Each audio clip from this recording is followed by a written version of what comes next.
talk about what we call the Glastonbury of gaming. It's an event called Insomnia. It takes place at the NEC. I'll come on to that. Give you a bit of education on to what's going on in the gaming world, in particular, as Chris mentioned, esports, which a lot of people are calling the next billion-dollar industry. And how there are some parallels that I think you guys might be able to take for music. Certainly some of the games, how they are monetizing with microtransactions and app purchases. To give you an idea, League of Legends last year took $1.8 billion in revenue. That's one game. Clash of Clans was $1 billion. So there's some huge numbers running around. Quick history of me and the company. So the first Multiplay itself was founded in '97. I ran my first, the geekiest event ever in '94. It was Doom 2, and it was a load of CRT screens hooked up playing multiplayer Doom 2. A hobby turned business. In '99, we did the first event called Insomnia. It kind of looked like Mission Control at Houston with loads of CRTs, sea of them going backwards. Back then, it was very, very much hardcore uber nerds like myself that were doing it. It's come a lot more mainstream since then. There's a digital side to the business. In 2002, we launched, think of it as hosting virtual AstroTurf pitches. So if you want to play FIFA or COD or something like that online, you need somewhere to play. So there's a hosting side. Fast forward to 2015, we got acquired by Game. For those of you who don't know Game, they're the GameStop of the UK and Spain. They're a high street retailer, sell all the Xboxes and such like. In 2015 also, we ran the world record holding event Minecon for the largest event for a single video game. We've run that for the last 3 times for Mojang. I'm sure you've heard of Minecraft. If you haven't, I think you've been under a rock somewhere. We subsequently run our biggest Insomnia event to date in August at the Rico, since moved to the NEC. And hopefully we've got, I don't know what we're going to do when we fill the NEC, because that's it, kind of from an events perspective. There is nothing bigger in the UK. So Multiplay is a company. We run our own event. It's called Insomnia. Think of it as Woodstock or Glastonbury for gamers. Tens of thousands attend. A lot of them camp on site. It runs 24/7 for 4 days. And there are some people who will manage 81 hours straight of video gaming, although we don't advocate that. Looking at some of you guys who made it till 4 a.m. last night. Now imagine doing that for 4 days straight. It gets a bit crazy. We do a lot of stuff for other people, so that's why I can talk to you about Minecraft. Do a lot of other events where you wouldn't know it was us. We're just behind the scenes managing the whole thing for them. Everything from road shows, events in the US, around Europe, to things the size and scale of Minecon. Esports. A lot of sporting people go, you can't call it a sport. It's very much going that way, and hopefully I'll convince you of that by the end of the presentation. But it's the same as any other sport. It's all about media, it's about production, broadcast, talent management, and how do you organize tournaments. It sounds easy, a piece of A4 paper and 20, 30 teams. How hard can it be to run a tournament? You'd be surprised. I won't talk much about the digital side of the business, but that's basically the virtual AstroTurf pitch I'm talking about. We've got about 20,000 servers around the world running games for people, and we do a lot of behind-the-scenes stuff for some of the biggest publishers in the world. Cool. Let's go on to click on. I think I'm killing the laptop with the presentation. Is it clicking? I'm clicking next. There we go, onto Insomnia. Right, that was the BBC News website in '99. That was the first Insomnia I was talking about here. Literally, people sleeping in sleeping bags under desks. Yeah, then health and safety got involved as we become a more serious company. This is what it looks like today. It's not, have I broken the clicker already? It's kind of, the production value's gone up significantly, but it's still a sea of PCs at the core. So a massive LAN gaming festival at the core, but with things like YouTube celebrities attending, massive expos showing the latest games and gadgets. You've got mums, dads, and kids coming for the day. It's pretty mental.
Hopefully that gave you a bit of a whistle-stop tour of all the areas of the show. Big YouTubers involved, as you may have seen there. I mean, if we added up all the subscribers base of the YouTubers Intelligence, you'd have 75 million people worth. Some of those guys, it's crazy the following they've got. I mean, you saw Diamond Minecart there. He's got 8 million subscribers, I think. There's just so many different ones there. So what are the elements of Insomnia? There we go. So competitions. Yes, people play video games for money.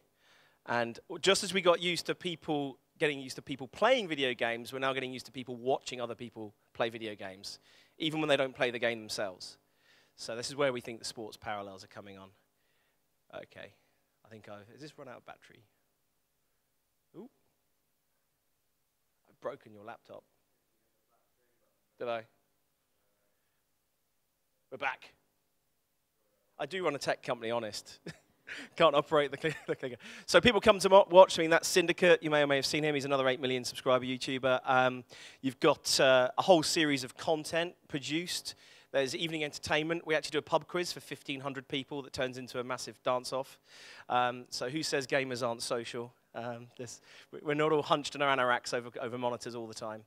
There's a lot of retail, which is something we'll talk about how people monetize.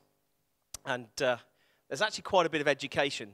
I mean, Minecraft is being used in schools up and down the country, and many countries.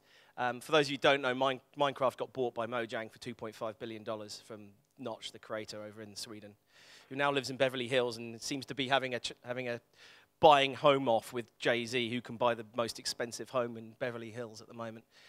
But it's ultimately about bringing people together to share passion for games. I mean, this is all about Maslow's hierarchy of needs. It's people want to belong, and they want to be around other people that share their passions and views.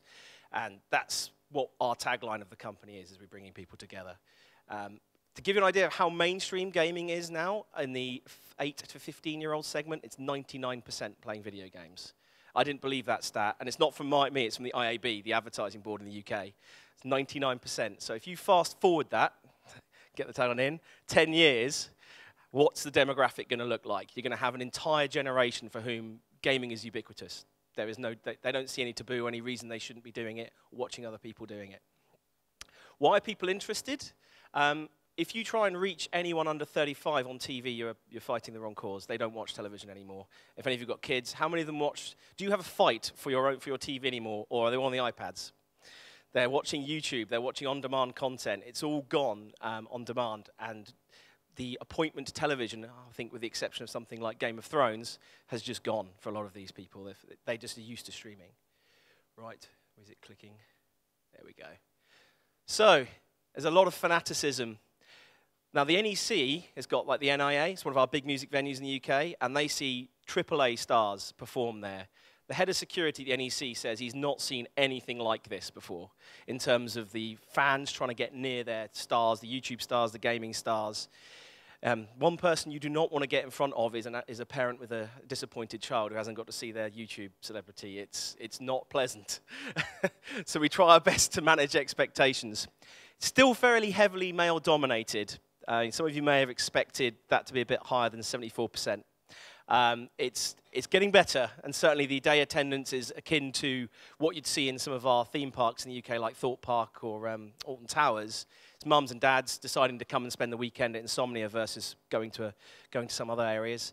But the gaming halls are still predominantly male, still sort of 80–90% male, but that is changing and changing rapidly. There's lots of hands-on, and it's very much about influencing people to what they can purchase, which is why a lot of people come and exhibit. But you can see, gamers are no different. Free stuff. You just throw a couple of T-shirts, even the empty box at the end, and they're screaming for it from the galley, and it's fanaticism. Right. Should we move on? Do-do. Yeah, go on, John, give us a click. Cheers. It's about first plays. So we had a lot of the key, you probably recognize some of these people here. Back in August of last year, our biggest event so far, we had all of these were first place. People were not just coming along to enjoy the festival, they were coming to get hands-on with like FIFA 16, and they literally go, play the game, walk over, pre-order it. So it was all about getting first place. People love to do stuff first. And it's gone a lot more experiential. People are realizing that you've got a very hard-to-reach audience. I've already mentioned TV. So how do you get in front of them? How do you engage with these people? And yeah, there's things like YouTube, there's things like working with influencers, but actually getting your stuff in the hands of people is very powerful, especially as I've got some stats on how very influencing these people are when you move forward. Right, let's go on. If this, there we go. Now, Minecon. So this was held at the Excel in London over the 4th of July weekend last year. 11,000 people attended. Tickets sold out in 3 minutes at £129 each. It's pretty crazy. Now, the reason we could have sold 100,000 tickets without question, but Mojang, the creators of Minecraft, are very big on community. They want every single person to have a great. We use the line, we don't want it to become LineCon. We want people to come along and enjoy themselves, get to experience all the content without queuing too much. I mean, we took over a quarter of Excel just for the main stage.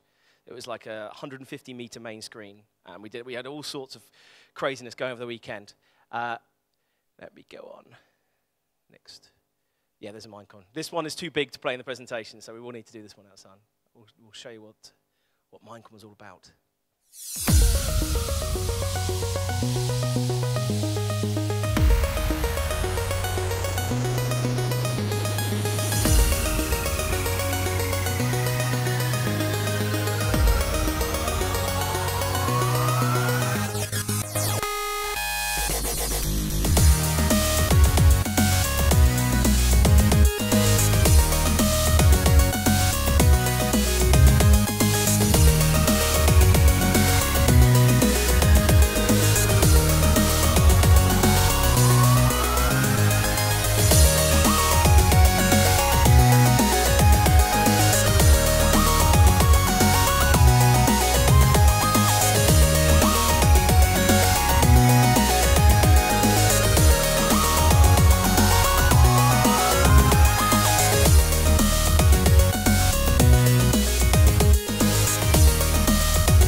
Cool. So, yeah, Vu asked, the chief COO of Mojang, asked for fire, so we gave him fire.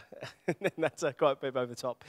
But, yeah, so there's a lot of alignment between music and the sort of events that we're doing. I mean, you may have seen there was music in that video that we did on the evening, and there was also music we did a whole music stuff at Insomnia as well. There's a lot of crossover, and we've seen that in some of the shows that we're doing and some of the interest for artists. We've had people like DJ Fresh play at Insomnia and stuff in the evenings. Get a lot of people there. Right, if we just click through the build. Yeah, as it builds up, is it working? Yeah, it's working. So we had about 3 million people watch it online. It wasn't just about the 11,000 who could attend. I mean, in fact, some people paid for the ticket because you got an in-game item. This is where you start talking about ideas. You got a cape if you bought a ticket. Those capes are going for hundreds of pounds on eBay. Some people bought the ticket, couldn't come to the show just to get the cape. yeah, and that's a virtual item. That's not even that's not a real thing. So it's half of the Excel, 200 different. Yeah, yeah, over 200. Let's go here. Yes, this clicker's failing. Yeah, we talked about the tickets, and that was that's the in-game content that happened. We had a lot of esports and Minecraft. We had about 5,000 or 6,000 people go through the tournament zone that we did. And you think esports, competitive Minecraft, what, are they rapidly building something as well as they can? There's loads. I mean, because the game is so moddable, as we call it, where you can write different ways of it working. You can like fastest lap around an obstacle course. You can throw snowballs at the other person and knock them through. And we have Hunger Games mod. And there's so much different things. The kids love it. They absolutely love going through that stuff. Right. Why it's so important. Now, some of you may have heard of Microsoft unveiled something called HoloLens at E3, the big gaming convention over in LA in June last year. No? Okay, it's VR. It's Microsoft's answer to Oculus, Facebook's Oculus and the other VR sides. Minecon generated twice as many press articles for Mojang and Minecraft than E3 did with the unveiling of what was one of the biggest tech unveilings of that show. It's huge. I mean, bear in mind, Microsoft spends tens of millions of dollars at E3 on its presence. So one show, not shouting, trying to outshout Sony and all the competition, they're really starting to realize that doing your own show with your own IP and your own content gets you far more visibility than trying to fight at a wider trade show. I mean, it's a fraction of the cost to do that show than what they spend to attend E3. I mean, you've probably seen some of the stands. They're millions of dollars just for the stand build, let alone anything else. You can reach a wider audience through broadcast, that's amplification. But the big stat as well, in 3 days, they had nearly 300 million PR impressions from the media generated from Minecon. Now, there's mainstream sport events that struggle to get that. And I'm talking NBA, NFL, people like that will struggle to get to those numbers. So that's one show in London generating that sort of audience. It's pretty crazy numbers. There's a lot of other examples of this where you take your IP, be it like RuneScape's another big game, got about 50 million people playing that game, Bethesda, Fallout, and all those that are saying, hang on, let's take this to our audience, let's get our highly engaged fans together, and let's make a community event. I mean, that's what I'm always talking about, because we're still educating the publishers about this. Some of them still have no idea about esports. Esports is community engagement. It's literally that. Those two words can describe what esports is, and engagement. So, and it's not just about the top of the pyramid. To say esports is just the Premier League is to say that football is just the Premier League. It's about everything underneath. It's about engaging the mass audience through these sorts of experiences. Right, let's talk about esports. So, to understand esports, the first slide here literally is just to show you that there's no difference between esports and sports. It's controversial when I say that. It's exactly the same. Can you click on? This clicker's failing. You either watch it, so you're going to watch it online, you're going to go and watch an event, you attend a convention, they are filling, and have been for the last 10 years, entire football stadiums in Korea. The Staples Center in Los Angeles was filled for League of Legends.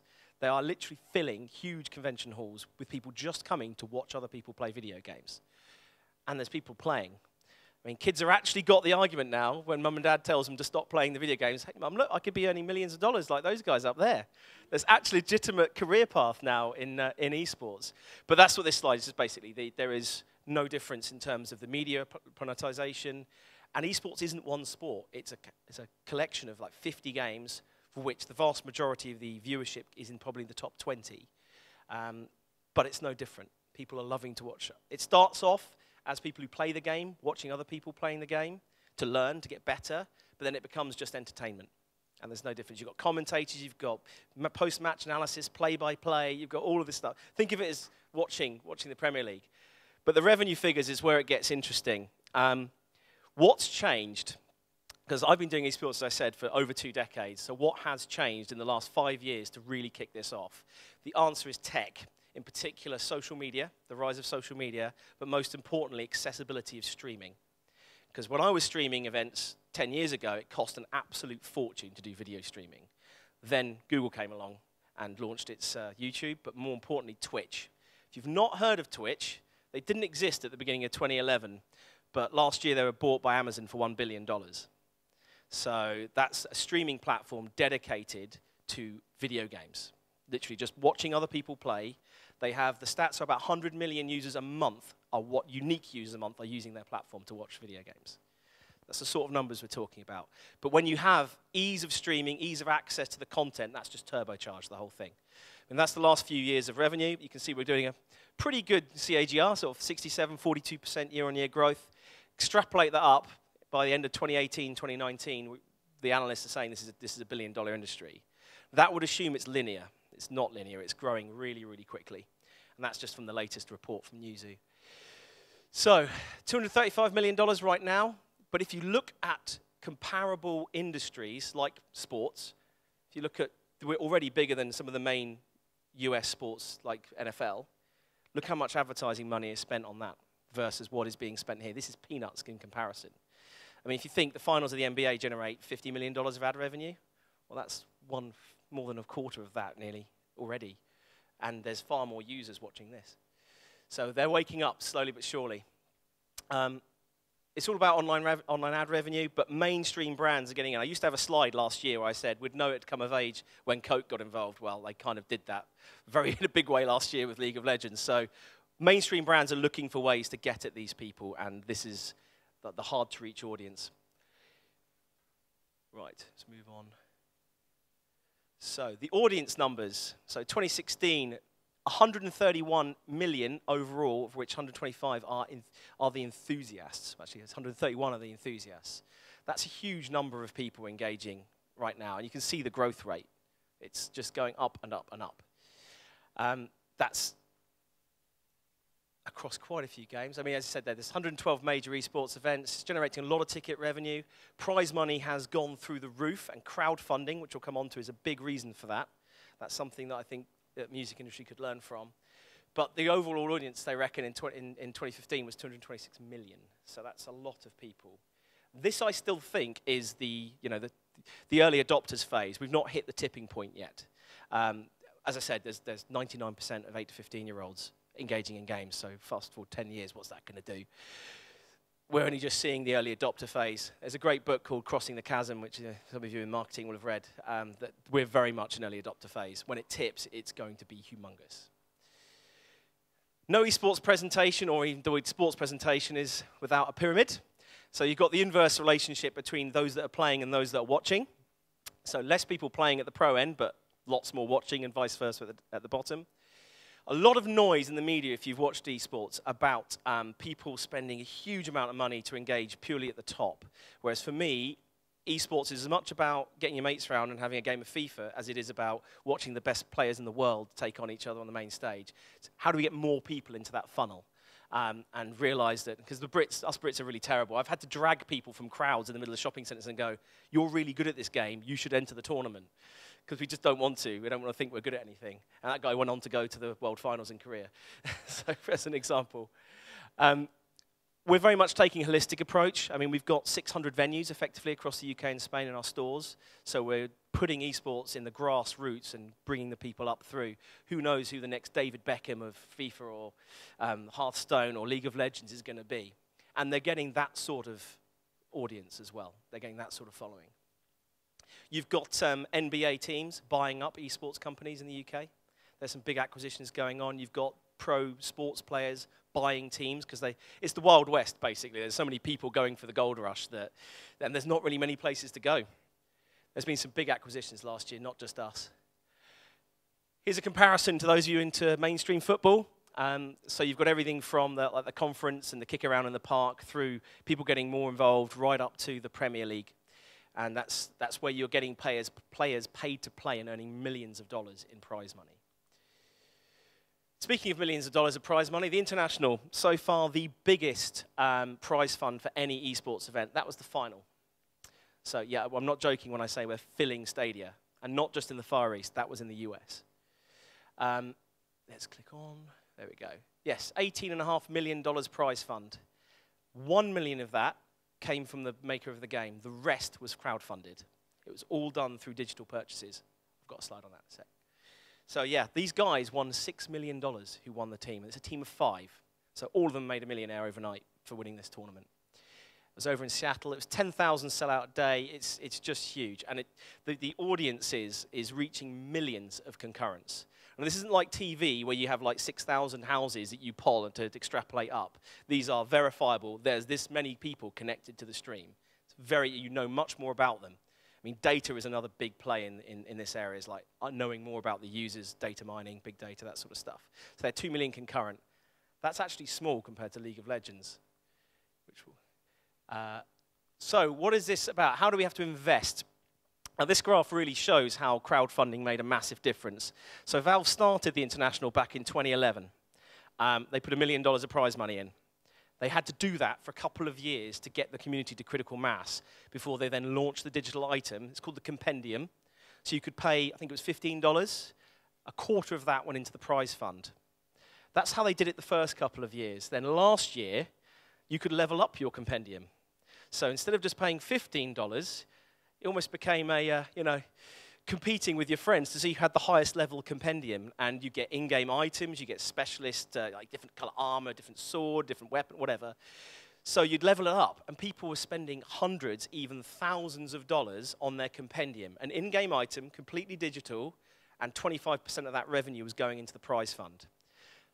But if I've said 25% is going to the prize fund, you can guess where the other 75% is going. It's that big red line there. $68 million of revenue they generated from one tournament over a weekend for all these digital in-game sales. But unfortunately, the scale of the graph hides the other development that happened, which is the orange ones. That's third-party funded events. That's the likes of Coke getting involved and sponsoring other tournaments around the world, and how quickly that's grown to nearly $10 million of revenue over the year as well. So they've built their community, they've monetized it themselves, but then other people are able to come in and do that too. It's all around this digital revenue and the in-game items. So it's a crazy graph. God knows what they're going to do next year. Well, they're actually breaking it up. They realized they created themselves a problem by having it so much centered around one event. You'd have teams fold immediately after the tournament. Wait till next year. So now they've broken it down into 4 tournaments a year rather than one big tournament. Just checking time. So the sort of venues, I mean, it's filling major sporting venues. I mean, this is the League of Legends World Championship. Much smaller prize fund. It's funded entirely by the game. And this is the game that the leading game for digital monetization. It's a free-to-play game. You just download it for free, and it's all in-game. Different skins, different in-game items, unlock characters. But it raised $1.8 billion last year in annualized revenues, League of Legends. So it's only $1 million for the winning team, but this is where, if we carry on, sorry, I'm trying to click through. Yeah, Wembley Arena had one of the finals for this, which was sold out. But it's, if I come on to the next slide, here's the viewership. So this is the rounds as we go through the tournaments in terms of number of concurrents. And we're going to compare it to a rather well-known band. In one show, League of Legends had 14 million peak concurrent users watching live and reached 37 million people for one weekend of content. Compare that to U2's tour, was 110 shows and reached 7.2 million people at the show. I'm sure there was a live stream, we don't have the stats for that. But that gives you an idea of how this has been underground for so long, but the numbers can no longer be ignored. It's truly staggering, the sort of stats we see from this. How it starts to monetize. So here's an example of Twitch. So you've got a streamer in the bottom right. So you've got on-screen overlays. You've got picture-in-picture of the guy, the star of the show. You've got advertising. You can subscribe. And there's a lot of in-game advertising around pre-roll and going to an ad break, traditional advertising. But these guys get donations as well. Subscribe to his channel to get ad-free, but then they all have donate buttons. And I know some of the people I know in the industry are getting hundreds of thousands of dollars in donations from rich Arabs who just love their channel. So they give them, it's insane.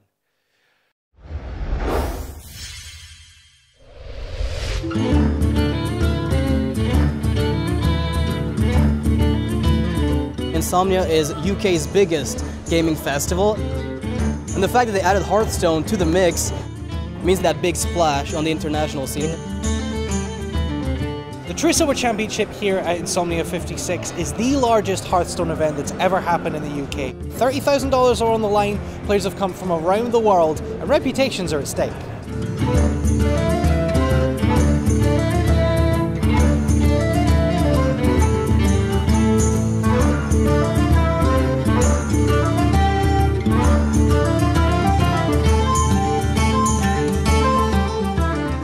competition, really, really, really intense.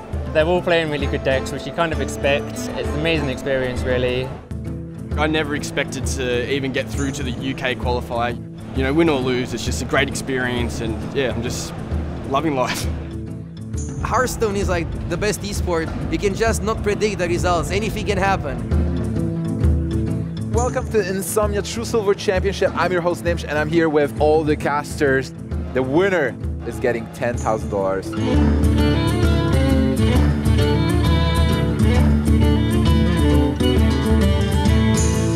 Oh my goodness. No way! What? Whoa, this is insane. Look at that. Juggle to face! My God. Oh my goodness! Oh, reverse sweep from RDU! Advancing to the top 4! Unbelievable! Oh, this is huge! Insane! This is amazing! Oh! Oh!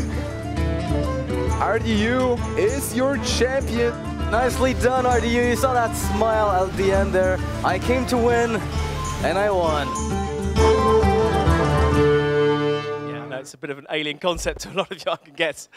People getting really excited about a virtual card game. 2.5 million people play that game in the UK, to give you an idea. It's a tablet-based game made by Blizzard. You'll probably know them more for World of Warcraft, the same company behind that. But they've got huge numbers of people involved.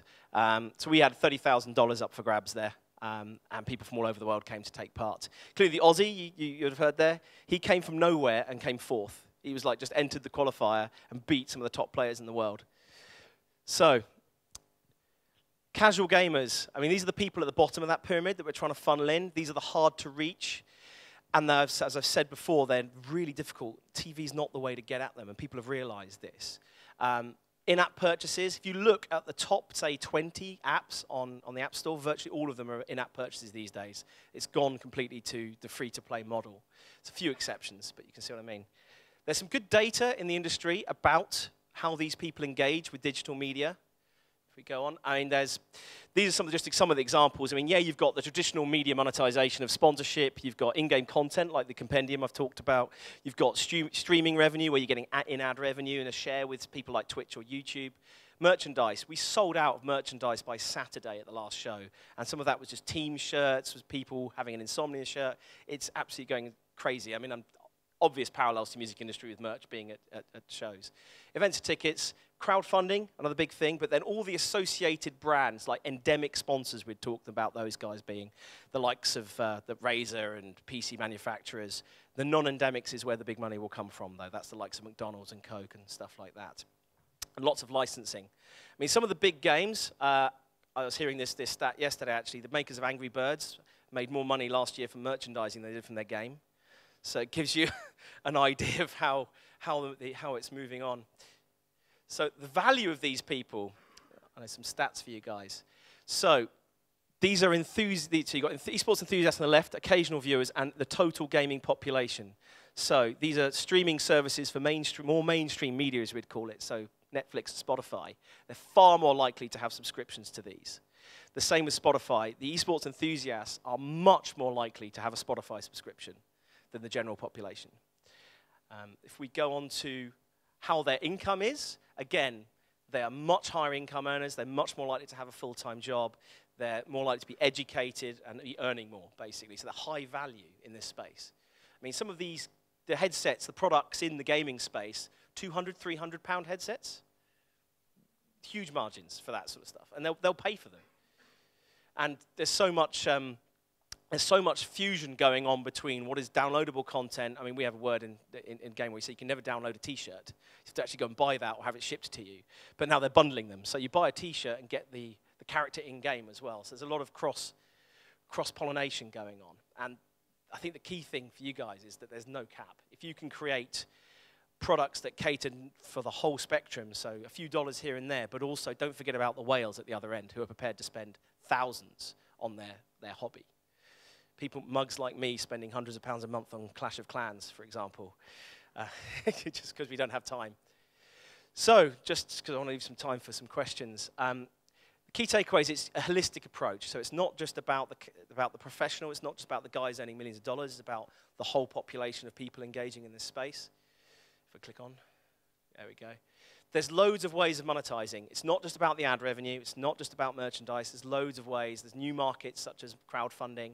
They're very valuable consumers. There's a crossover into your area massively, as you've seen from the Spotify stats. There's no caps. And there's lots of ways where partners are getting involved. And people are realizing that they can't own this space on their own. They have to collaborate. We're working with lots of people on that. But with that, hopefully, I've given you a bit of a whistle-stop tour of some alien concepts and brought you along the journey. Maybe I've not quite convinced you that esports is a sport yet, but that's one step at a time. So thank you. Yeah.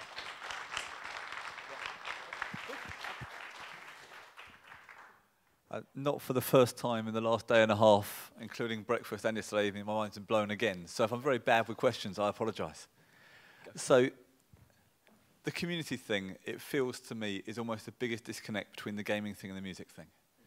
Because for me, fans go together, they enjoy a gig together, but it's not, it almost feels harder to talk about what it is you love about an artist compared to a game that has rules and there's a clearer point of reference almost. I mean, how important is community to what you're doing? Oh, it's massively important. I mean, people said to me years ago, "Oh, broadband's going to kill your events," and I said, "No, it's no different. I mean, did off licenses kill off pubs? No, people still want to come together to share a passion or an interest with people with like-minded. I think community is the key here, and it drives consumer behaviour massively. So if you bring them together, I can see what you mean, because people come to a gig and then where do they combine afterwards? What, Facebook groups, or is there any sort of parallel we can draw there? Music festivals would probably be the closest thing to talk about. So how people come to a whole weekend or 4 or 5 days of Glastonbury. I mean, I shamelessly steal that for collaboration for our event, though. Perfect. And then virtual merch, just for 30 seconds, to me is the most ridiculous thing in the world that I, as a logically, fairly rationally sound, self-professed economist, behavioural economist sometimes, will spend 80 quid, 100 quid on FIFA cards inside the game, having already paid 50 quid for the game. So I will pay to have a chance at maybe getting out of a pack a better player than the player I've currently got. And I'm meant to be one of the smart ones. Yeah, absolutely. Do you know that the likes of Clash of Clans employ more psychologists than developers? So they, for example, they know how to craft things to make it more addictive, to make it more likely for people to spend, even down to how you position things on the screen and which is more effective. But there's plenty of people, examples of you and me, who are spending loads on digital content where you've already spent it, and the more you're in, the further you'll carry on going. Oh, completely, because once you've invested that first 50 quid, what's another 50 quid? I want Messi. Anyway. The last one from me was in my thought process before I said Messi. Virtual merch we've done. Okay, I'm going to go audience questions. That will come back to me, sorry. It's been a long day and a half. Steve. So the music industry's sort of gone the other way around. We've actually capped how much people can spend. That was my other question. From having an unlimited amount of potential spend. What do you think a takeaway from gaming is to allow us to start topping up that revenue from the customers? Yeah, absolutely. I think it's, for example, say you buy a track on iTunes. It's like, where are the other things I can buy after I've bought that track from that artist? It's like, there must be some digital content we can create around that artist, whether it's special. I mean, even different album covers and different ways to it. Skins on Spotify. I mean, I'm surprised that doesn't exist yet. So there's got to be ways to allow an enthusiast and a fan to experience more content, to build more things around their game. I mean, merchandise, does it exist greatly outside of the stores and around the concerts, or is it big enough for... A little bit of growing director fan, but it's nowhere near the scale it could be. Yeah, because I'll show my ignorance a bit of the music industry there. But I think, and microtransactions and crowdfunding, all these things. I know Kickstarter is probably something you're all aware of. Yeah, and Benji from Pledge spoke yesterday, kind of talking about the opportunity there. Exactly, so crowdfunding and stuff like that. But also, because I know artists make a lot more money out of their touring than they do out of the actual sales themselves, doing more on streaming. I mean, there's already YouTube music commentators and things like that are doing really, really well. When will we see Taylor Swift doing more on YouTube, doing more on Twitch, doing more live streaming, engaging audiences that way? Because there's huge options there on the subscription side. Fantastic. Other questions from the floor? Mind's blown? Hangover kicking in? Probably the latter. Anyone from the live industry got a question? This one over there. How many years do you think, in estimation, that really virtual reality gaming will take over the mainstream? Interesting. I mean, I was trying the latest Vive, which is Valve's one, a couple of weeks ago over in Seattle, and they have come on leaps and bounds in the last year. You're going to see it hit the high street, and Oculus has already had a street date for the UK now, later on this year. It's amazing, the experience. The biggest problem they have is cost. So, for example, $599 for the Oculus VR, but that doesn't include the PC you need to run it, which is going to be about another $1,500. So, big barrier to entry. But as we've seen with all types of technology, once you get the early adopters on board, it comes down rapidly. So, I would say within 3 years, you'll see it really going mainstream. And is gaming a threat to music in that regard? So if we look at the decline of the music industry from 2000 onwards, it was about the same time PlayStation got really popular, because they were, what, 97 they launched? Yeah. At which point you start competing for spend at a younger demographic. Is there a risk that, not only with the rise of gaming as we see it, and some smart stuff going on, it competes with live music potentially, but then from a consumer spend point of view, particularly VR as a new opportunity, that gaming dominates as it fits the format more naturally, and that actually the upside for music in VR is much smaller, almost as a result of how dominant gaming could be? Well, I think the reason the music industry struggled quite a bit is you were amongst the first to be disrupted. I think your file size didn't help. So when it was 3 or 4 meg to download a track, that was easy for people to start getting involved. When you're talking 60 gig for a video game, it's a bit harder. So I think there's a phrase we use a lot, which is disrupt or be disrupted. And I think the music industry was definitely disrupted by technology. Gaming then came along, but then there's opportunities for fusion with gaming. Guitar Hero, Rock Band, classic examples of where there can be some monetization there for the music industry as well. But yeah, don't blame it all on us. We wouldn't blame it on you, no. But I think music has to be proactive in that space, else we're going to get left behind, because you guys are already doing some really interesting stuff. Mm. Sure. There's a mic just coming for you. Probably here. So I was thinking about, because there is the gamification concept, right, of applying game strategy to all the things. So I think about that a lot in the music industry. Maybe you have something to tell us about that. Yes, so gamification. So challenges, level up, get accolades. I mean, it's amazing what people will do just to get an extra gold star on their profile or a trophy or something like that. But no, definitely, I mean, it's... why doesn't Spotify have accolades or achievements like you've bought more than 10 artists, you get you're a music fan badge or stuff like that? This happens in the dating industry, complete sidestep here, where people will pay money on a monthly basis to have different color profiles or to have a gold star next to them and stuff like that. Digital content isn't really that new. It's been around for about 15 years. I think there's lots of ways you guys could benefit from that. Look at Steam. That's a key platform that's done really well with achievements. Every game that comes out on Steam has a slew of things you can do, whether it's challenges in the game, whether it's just finding certain items. There must be ways we can apply that to your industry as well. Sorry, Liv, go on, Liv. I was just going to ask your thoughts on artists creating and releasing their own games. Do you think that it can work? Have you seen any examples that have worked? I know 5 Seconds of Summer really tried, but necessarily haven't got there yet. Justin Bieber's trying to work up a game. Do you think there's potential in that? Well, I'm sure one of them will work it out, but what tends to happen when people come into a space they don't understand is they just think they can throw money at it and it will just work. Whereas you really need to take time to understand, what's my angle? How am I going to authentically, and that's the key word, engage with the audience, rather than just hope that their brand will carry them on its own. You've seen that with some big movie franchises, notoriously bad games. They just slap a movie license on it, and then that's it. Notoriously bad games. Some have worked. So I think it's about the authenticity. They need to take time, partner with games, and learn the best way to engage with their fans, I would say there. Yeah. Yeah. I was trying to think in my head who it was. There was one that's done one recently, yeah. It's Katy Perry, yeah. Okay. Cool. Ben, you got a question? Hello? I don't think it's on. Oh yeah, there we go. So the release cycle that artists use tends to be 6-12 months, and put out content. In between you have little bits of stuff going out on social media. Maybe some artists are better, some artists are worse. In gaming you see streamers broadcasting for 6-8 hours a day, releasing YouTube videos every day of the week. Is this something that we can learn in music? Well, that's the key thing. I mean, we talked to Syndicate about how he got to where he is today with like 8 or 9 million subscribers. He says, always be streaming. He's like, you've got to be dedicated and do 6 segments a day, every day, keep going. Because that's how you build and retain an audience as they get used to your content coming out. But you're right, I mean, bear in mind the build cycles of video games are far longer. They're more like movies these days. I mean, Destiny was £500 million, that cost to make.